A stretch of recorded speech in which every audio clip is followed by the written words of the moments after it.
Hey guys, it's been a bit, but welcome back to another devlog for Ode Generation's Aiden, a top-down pixel art RPG that's based off my wife's book series. We've recently updated a Godot 4.3, and figured with all the changes to the engine's tile map layers, that now is a good time to update the glyphs.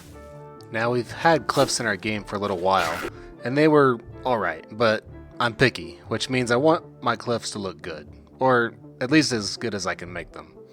And I gotta say, this endeavor has taken a while, but from the humblest of beginnings, I have pushed myself to learn the art of, well, pixel art.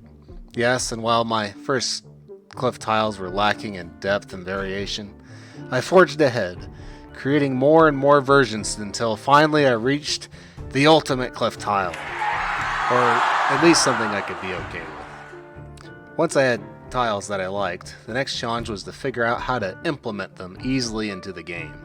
And this is where things got tricky.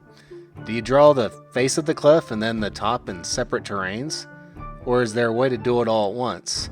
I've beat my head against the wall for a while on this one until I noticed a cool feature in Godot that allows you to change the individual tile size and draw overlapping textures. With that, I stretched out my terrain tile template, and the results are awesome. So surely this would be the end of challenges with cliffs, right? Of course, I ran into one more. How do you handle collisions? Now at first this seems like a simple answer. Just draw a collider on the rocky part. Okay, so far so good. But what if you want to walk behind a cliff? Then what? Okay, so shift the colliders at the top down a little, and that works great and all, until you want to walk on top of it.